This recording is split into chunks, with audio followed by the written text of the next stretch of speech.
Hi hello నమస్తే welcome to our channel. నేను మీ సిరి. ఈ రోజు మనతో పాటు ఉన్నారు ప్రముఖ పొలిటికల్ అనలిస్ట్ జయదేవ్ గారు. నమస్కారం సార్. నమస్తే అండి సార్. ఈ రోజు చూసినట్టయితే ఒక బజ్ అయితే వినిపిస్తుంది. చాలా మనం ఇప్పటివరకు చూసుకున్నట్టయితే పొలిటికల్ అంటే ఎలక్షన్స్ జరిగాయి, ఎవరు విన్నారు, ఇప్పుడు కొత్త ప్రభుత్వం వచ్చింది. అంటే ఇంతకుముందు ప్రభుత్వంలో ఒక స్టార్ ఉండేవారు, ఒక మంత్రి, ఒక స్టార్. ఎట్లా అంటే ఇన్స్టాగ్రామ్లో ఎక్కడ చూసినా కూడా ఒకనొక టైంలో ఒక మంత్రి చెప్పారు, కేటీఆర్ సార్ చెప్పారు ఏంటంటే నాకన్నా ఎక్కువ ఫాలోవర్స్ మల్లారెడ్డికే ఉన్నారని చెప్పేసి. సో ఇప్పుడు ఏంటంటే తన మీద ఏంటంటే సీక్రెట్గా రేవంత్ రెడ్డి గారిని కలవడం జరిగింది అని కూడా చెప్పేసి మాట్లాడుతున్నారు. సో జరిగిందంటారా? అంటే వెళ్ళి కలిసి మాట్లాడడం జరిగిందంటారా? అంటే ఇది కూడా ఎట్లా అంటే అసెంబ్లీ నుంచి బయటకు వచ్చినప్పుడు తీన్మార్ మల్లన్నతో కలిసి మాట్లాడినప్పుడు ఇది బయటకు వచ్చింది. సో దీని మీద మీరు ఏమంటారు? అంటే మల్లారెడ్డి గారు మీరు అన్నట్టు సోషల్ మీడియాలో స్టార్, యూట్యూబ్ స్టార్ అనుకోవచ్చు ఒక విధంగా. అంటే మన మై విలేజ్ సంథింగ్ వాళ్ళు ప్రోగ్రామ్ చేసినప్పుడు ఎలక్షన్స్ ముందు కేటీఆర్ గారు నాకన్నా ఎక్కువ ఫాలోవర్స్ ఉంది, మా గ్రూప్లో ఇంకోరు ఉన్నారు, మల్లారెడ్డి అన్న అని చెప్పారు. సో ఇక్కడ విషయం ఏంటంటే మన తీన్మార్ మల్లన్న గారు చాలా సందర్భాల్లో మన మల్లారెడ్డి గారిని విమర్శించడం జరిగింది. అంటే మల్లారెడ్డి గారు అలాగే మన తీన్మార్ మల్లన్న గారు వాళ్ళ ఫాదర్ కూడా సమకాలీకులు, ఒకే విధంగా బిజినెస్ అది చేశారు. బట్ మా ఫాదర్ ఎక్కడ ఏం సంపాదించలేదు, ఈయన అన్ని వేల కోట్లు ఎలా సంపాదించాడు అనే దాని మీద వ్యంగ్యంగా మాట్లాడడం, కౌంటర్లు వేయడం జరిగింది. సో అంటే ఆల్మోస్ట్ అలా కౌంటర్లు చేశారు, అది బాగా అందరికీ రీచ్ అయింది.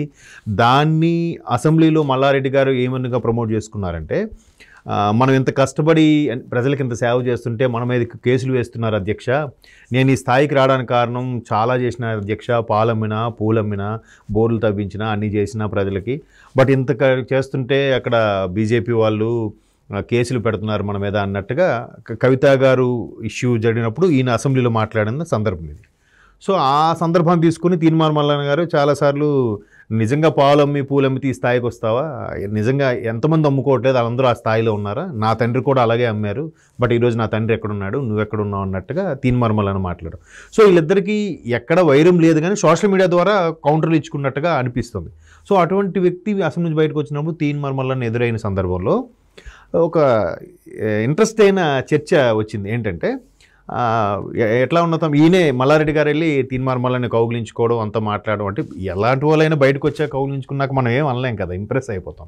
సో అలా మాట్లాడిన సందర్భంలో తీన్మార్ మల్లన్న కూడా సరదాగా అడిగారంట, అన్న ఒకవేళ కాంగ్రెస్లో ఎమ్మెల్యేలు తక్కువ అనిపిస్తే నువ్వు వచ్చేస్తావా, మా దాంట్లోకి వస్తావా అంటే తప్పకుండా తమ్మి వస్తాను అన్నట్టుగా అన్నారు. ఇప్పుడు అయితే ఆ అంశం ఇప్పుడు వైరల్ అవుతుంది. ఎందుకంటే రేవంత్ రెడ్డి గారు ముఖ్యమంత్రి అయిన తర్వాత చాలా విషయాలు గత ప్రభుత్వం 10 ఏళ్ళుగా ఉన్న ఒకే ప్రభుత్వం ఏవేవి చేసింది, ఏవేవి చేయకూడదు చేసింది, ఎన్ని అవకతవకలు వచ్చాయి, ఏంటి ఎవరెవరికి ఏ లొసుగులు ఉన్నాయి, ఏంటి వాటన్నిటి మీద కూడా ఎప్పటికప్పుడు సమీక్ష నిర్వహిస్తున్నారు, బయటికి వెలికి తీసే ప్రయత్నం చేస్తున్నారు అని ఒక వార్త అయితే ఉంది. బట్ దాని మీద ఎక్కడ చర్యలు లేదు. బట్ ఎందుకంటే జనరల్గా కొత్త ప్రభుత్వం వచ్చినప్పుడు అది వెలికి తీయాలని ఉద్దేశం కాదు. ఇప్పుడు చిన్న ఎగ్జాంపుల్ చెప్తా, షిఫ్ట్ డ్యూటీలు ఉంటాయి. ఒక షిఫ్ట్ ఒక పర్సన్ చేసేదాకా సెకండ్ షిఫ్ట్ అతను వచ్చాక ఫస్ట్ షిఫ్ట్లో ఏం జరిగింది, ఏమేం చేశాను, ఎంతవరకు వర్క్ చేశాను ఏంటని సెకండ్ షిఫ్ట్ ఆయనకి హ్యాండ్ ఓవర్ చేయాలి కదా. సో అలా హ్యాండ్ ఓవర్ చేసినప్పుడు ఇది ఇక్కడ పెండింగ్ ఉంది, ఇది ఇక్కడ ఉంది, నువ్వు చేయాలి నెక్స్ట్ షిఫ్ట్లో అని చెప్పి వెళ్ళిపోతారు, రిలీవింగ్ ఇస్తారు. సో అలాగే ప్రభుత్వం వచ్చినప్పుడు కూడా ప్రభుత్వాలు రిలీవింగ్ ఇవ్వరు. బట్ అక్కడ ఉన్న అడ్మినిస్ట్రేటివ్ ఆఫీసర్స్ కానీ ఐఏఎస్ వాళ్ళు కానీ వాళ్ళు చూసుకుని అంతా చేయాలి.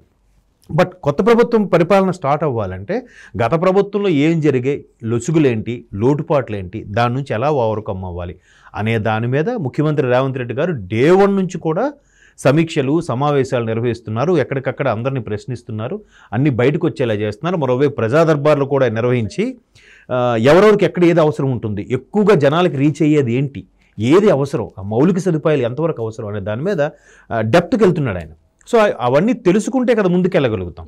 సో దీని మీద చేస్తుంటే ప్రత్యర్థులకు ఆటోమేటిక్గా ఒక రకమైన భయం ఉంటుంది. ఎప్పుడు అరే మేము వాళ్ళకి తెలుసో తెలియక కొన్ని తప్పిదాలు జరిగినప్పుడు అవి బయటికి తీస్తారేమో, అసెంబ్లీ సాక్షిగా మమ్మల్ని ఎండగడతారేమో, లేదా మీడియా సమక్షంలో మనం దియ్యబడతారేమో అనే ఒక భయము అనేది ఉంటుంది సహజంగా, అది తెలిసి చేసినా తెలియక చేసినా.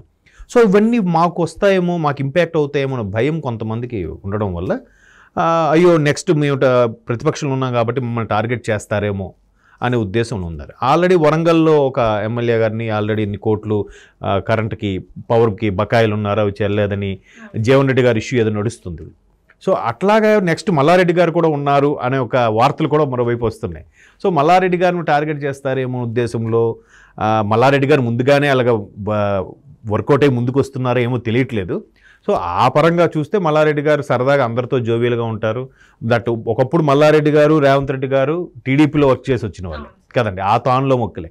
సో ఆ ర్యాపో ఉంటుంది, ఆ ఫ్రెండ్షిప్ కూడా ఉంటుంది. కాకపోతే మళ్ళీ ప్రతిపక్షంలో ఉన్నారు కాబట్టి ప్రభుత్వం నుంచి ఏమైనా అటాక్లు వస్తాయేమో, లేదంటే మనకి ఏమైనా కేసులు పుటప్ చేస్తారేమో, ఏదైనా ఇన్వెస్టిగేషన్ రమ్మంటారేమో. అసలు ఇన్వెస్టిగేషన్లో ఏం తేలుతుంది తేలదన్న విషయం పక్కన పెడితే ముందు ఇన్వెస్టిగేషన్ పిలవగానే ఒక రకమైన భయం. అరే ఇదే ప్రజల్లో కూడా ఎలా ఉంటుంది, అరే ఇన్వెస్టిగేషన్ వీడు రమ్మన్నాడంటే వీడే తప్పు చేసి ఉంటారా అనే ఫీలింగ్లోకి వెళ్ళిపోతారు కదా. సో అవన్నీ జరగకుండా కోసం చాలా ఇదిగా ఉంటారు. బట్ రేవంత్ రెడ్డి గారు అలా అయితే చేస్తున్నట్టు కనబడట్లేదు. చాలా జాగ్రత్తగా డీల్ చేస్తున్నారు, చాలా బాగా మాట్లాడుతున్నాడు ఆయన. డే 1 నుంచి కూడా ప్రమాణ స్వీకారం అయిన మరుక్షణం ఈవినింగ్ 5 o'clock సెక్రటేరియట్కి వెళ్ళారు. గత ముఖ్యమంత్రి సెక్రటేరియట్కి వెళ్ళింది చాలా అరుదు. ఈయన వెంటనే వెళ్ళారు, ఆ నెక్స్ట్ డే వెళ్ళారు, వెళ్తూనే ఉన్నారు కదా. సో ఇట్లా చేయడం వల్ల ఏముంది, చాలామంది విమర్శకులు ఏం చేశారంటే ఇంతవరకు మంత్రిగా కూడా చేయలేదు రేవంత్ రెడ్డి గారు, ముఖ్యమంత్రి ఏం చేస్తారు, అలాంటి విమర్శలు కూడా వినిపించాయి. సో అవన్నీ వాటికి అవసరం లేదండి. సరైన లీడర్ అనేవారు ఆయన చుట్టూ సరైన సివిల్ సర్వెంట్స్ అంటే ఐఏఎస్ ఐపీఎస్లు వాళ్ళని సరైన వాళ్ళని పెట్టుకుంటే వాళ్ళు నడిపిస్తారు. డెసిషన్ మేకర్ అయిన అంతే, డెసిషన్ చేసి ఫైనలైజ్ చేసి దీన్ని నడిపించాలంటే అడ్మినిస్ట్రేటివ్ ఆఫీసర్ చేస్తారు. ఆ తెలివితేటలు చేయించుకునేగల సత్తా ఉంటే చాలు ఏ లీడర్కైనా, అదే మెయిన్. సో రేవంత్ రెడ్డి గారికి ఆ సత్తా ఉన్నట్టు క్లియర్గా కనబడుతుంది. అయితే ఇప్పుడు ఆయన త్వరితగతిన ఎక్కడిక్కడ రోజువారీ సమీక్షలు నిర్వహిస్తున్న సందర్భంలో ఈయనకి ఇంపాక్ట్ అవుతుందేమో అనే భయం కూడా ఉండుండొచ్చు maybe. So and moreover Teenmaar Mallanna కూడా కాంగ్రెస్లోకి మొగ్గు చూపుతున్నారు. ఎందుకంటే గతంలో క్యాన్వాసింగ్ రాహుల్ గాంధీ గారు తెలంగాణ వచ్చినప్పుడు కూడా ఆయన పర్సనల్గా వెళ్ళి కలవడం జరిగింది.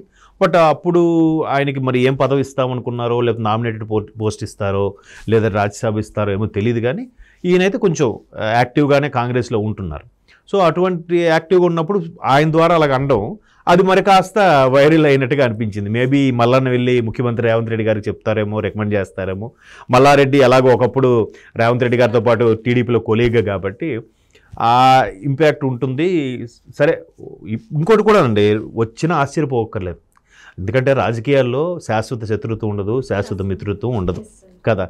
నెక్స్ట్ ఈ బీఆర్ఎస్లో కూడా చాలామంది కొత్తగా ఎన్నికైన ఎమ్మెల్యేలు ఎలా ఉంటుందంటే వాళ్ళ ఫీలింగ్, అరే మనం వచ్చాము గవర్నమెంట్ లేదురా, గవర్నమెంట్ వైపు ఉంటే ఆ ఇంపాక్ట్ వేరుంటుంది, ఆ హోదా వేరుంటుంది. అంటే స్థానిక ప్రజలు కానీ కింద ఉన్న లీడర్స్ కానీ కార్యకర్తలు కానీ వచ్చి చెప్పుకుంటే ప్రభుత్వం ఉందనుకోండి ఇమీడియట్గా పనులు అవుతాయి. ప్రభుత్వం వాళ్ళది లేదనుకోండి, ప్రతిపక్షంలో ఉన్నప్పుడు అరే ఎమ్మెల్యే గెలిచాడుగా నేను చెప్పిన ఏం పని అవుతుంది రాబాయ్ అనే మీమాంసలోకి వెళ్ళిపోతారు వాళ్ళు.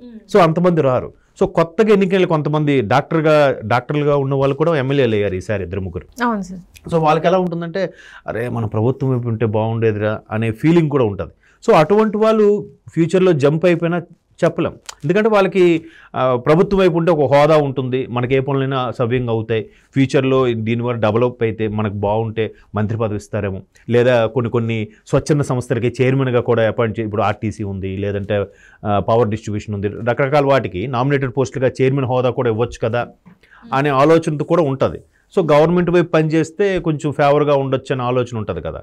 సో అటువంటి వాళ్ళు కూడా జంప్ అవ్వచ్చు. అలాగా జంప్ అయినప్పుడు మల్లారెడ్డి కూడా ఆల్రెడీ జంప్ అయ్యి బీఆర్ఎస్లోకి వెళ్ళిన వ్యక్తే కదా, మళ్ళీ బీఆర్ఎస్ నుంచి కాంగ్రెస్కి రాకూడదని ఏం లేదు, ఏదైనా జరగదు. చాలా మంది ఏమనుకుంటారు అంటే ఇప్పుడు తను చెప్పాడు సార్ మల్లారెడ్డి ఇప్పుడు కూడా నేను ఉన్నంత వరకు కేసీఆర్ తోనే ఉంటాను అని చెప్పేసి అన్నాడు. సో సడన్ గా ఇట్లా కాంగ్రెస్ లోకి వెళ్తారు అనే మాటలు వచ్చేసరికి జనాలలో ఒక చిన్న క్యూరియాసిటీ, అంటే నిజంగా ఇన్ని మాటలు మాట్లాడాడు కదా, మరి ఒకవేళ జంప్ అయితే ఎలా ఉంటది అని చెప్పేసి ఉంది.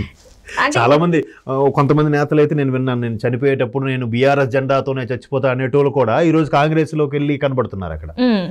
అది అంటే పేర్లు అనవసరం, అట్లా స్టేట్మెంట్ ఇవ్వడానికి ఏముంది, ఇవాళ రాజకీయాల్లో పరిపాటి అది. అవును సార్, ఎప్పుడు ఏ పార్టీలో ఉంటారో కూడా ఎవరికి తెలియదు, వాళ్ళకే తెలియదు నిజంగా చెప్పాలంటే. కార్యకర్తలు కన్ఫ్యూజ్ అయిపోతుంటారు ఎవరికి అంటే ఇప్పుడు దాకా ఒక తిట్టిన మంత్రిని మళ్ళీ ఇప్పుడు మనం పొగడాలి అంటే అది కష్టం అవుతుంది కదా సార్. సో అది చాలా ఈ ఎన్నికల్లో అయితే మనం అదే చూసాం చాలా వరకు, ఎవరిని తిట్టాలి ఎవరిని పొగడాలో అర్థం కాలేదు. Okay thank you so much sir, మా స్టూడియోకి వచ్చి మీ విలువైన టైంని మా కోసం కేటాయించారు, మీకు ధన్యవాదాలు. Thank you.